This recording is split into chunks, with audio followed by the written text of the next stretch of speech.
Can you design a job to motivate your employees? Well, first of all, a job is called work.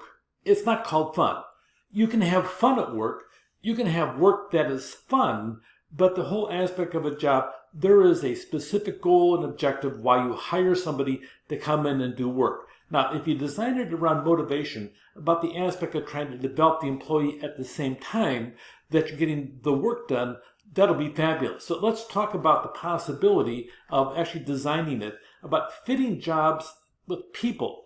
Really, when you hire somebody, you want to hire somebody because they like that kind of work.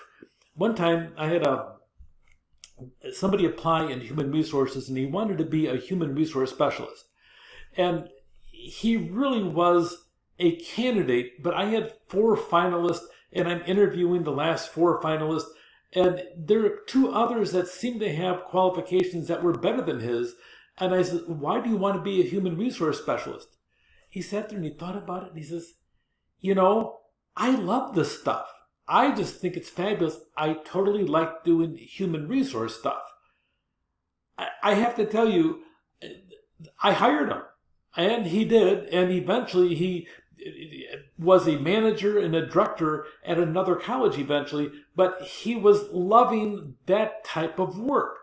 That's the kind of person you want to have. You want to do a good job initially in hiring somebody. Now, by the way, I've not hired always the best people. I thought I hired this one person to be controller, and by the time it was all done, it was one of the worst hires I ever did. And to this day, all I have to do is anytime I get an ego, I just go back and think, oh yeah, I hired that person. And I was chair of the committee. I can't blame anybody else. That was on me. So no matter what happens, sometimes you hit a home run when you hire, and sometimes it's not just a home run with bases loaded. Sometimes it's a lot of more runs. And then sometimes you think you hit a good one and you actually struck out and don't even know it until 2 months on the job. Find a job for the people. Now, there's a couple of ways of doing that, but the best thing is make sure you have a good selection and interview process when you look at that. So fitting people to jobs, a lot of times people would gradually adapt to any work situation. I think, and this is a big deal, I think you need to listen to this carefully because I'm speaking from years of experience and seeing not dozens, but literally hundreds of employees, because as vice chancellor, I had 4,400 employees altogether. So with that, I believe the best way to make somebody fit the job is you have a deep, intense job orientation. By that, I mean the supervisor visits them every single day the first week they work. And then they have a scheduled meeting for half an hour once a week for the next 4 weeks. And then once a month for the next 4 months. If you don't have that type of aspect, getting them oriented about the whole place, getting them to understand the details of the job, getting them to sit down and say, okay, your job description is here. Here's your top 10 duties. Okay, let's go over my expectations on duty 1. My expectation on duty 2. Yes, you give that type of granular information because that person is new to the job. And I don't know anybody who ever gets hired into a job says, well, I'm going to do a really poor job on this one.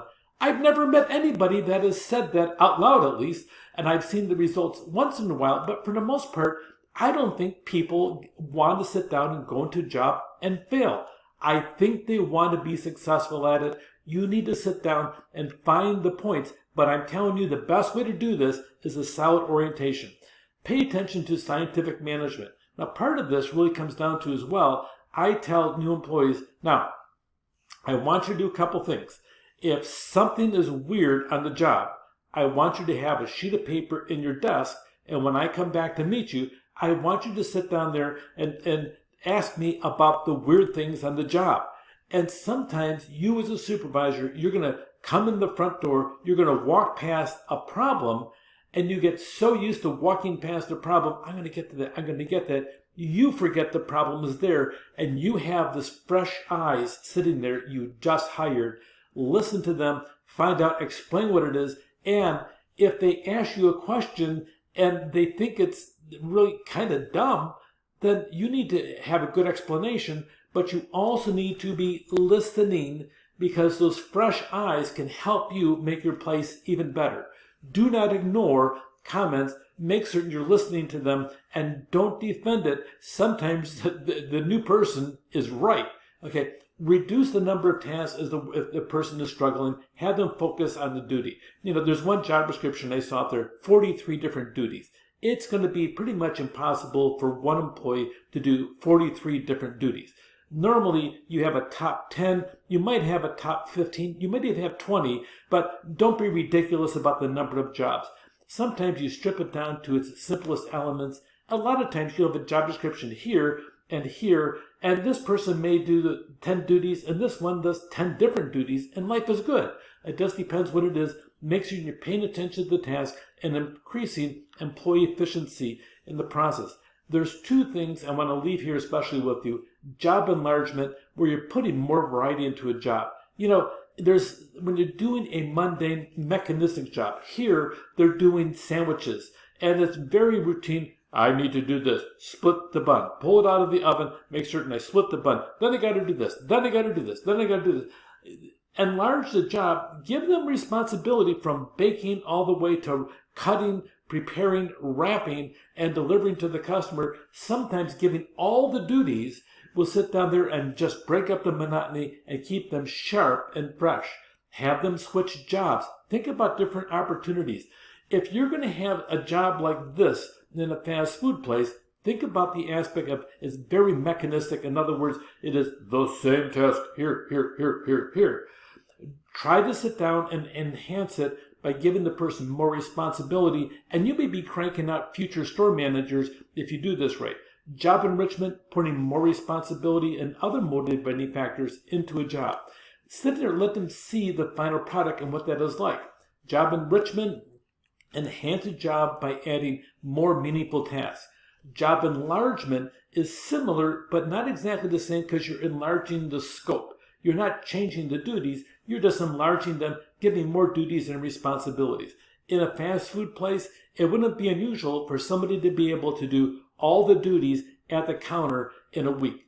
Sometimes you may want to expand if you see a skill set in numbers. Maybe you can have them actually do some of the prep on the books. But be careful, that may not be their skill set. But then again, it might be. Look at the different opportunities you have to expand the duties to a person who gets hired in a simple job, and you can see promise in them, and they're looking for something more. Enrichment, enlargement really work really well. Job enrichment, you're looking at the skill variety, different range and talents, and that may be also, we hired you for human resources. You need to stay in human resources. Well, maybe your company could benefit by having them in marketing. Maybe they got some kind of skill sets over there, and maybe you could try them out on a temporary transfer there if there's an opening to fill in for a vacation, and have them come back and see how that is.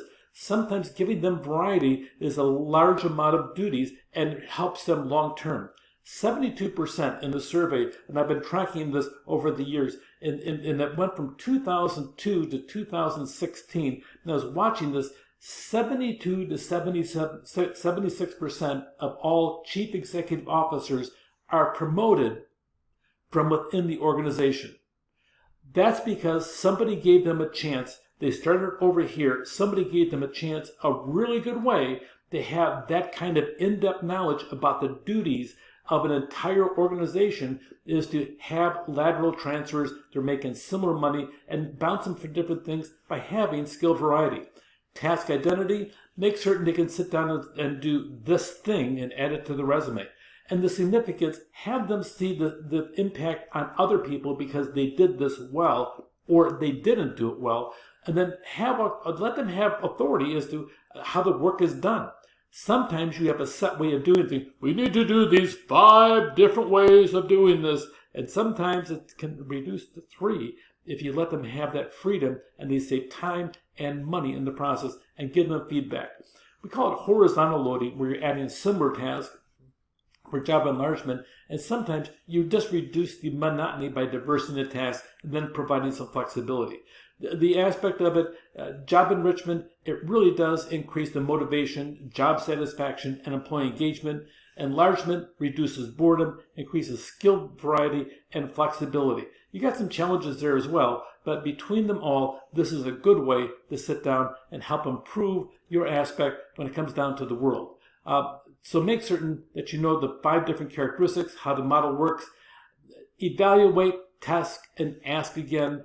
Think about job enlargement, job enrichments, and sometimes you may want to customize it, especially if you have an eager employee who's trying to get ahead, who's trying to do well, and you may sit down and want to sit down there and take that on in the aspect of being a mentor to this person, depending how energetic and how interested they are in the work and making your area successful.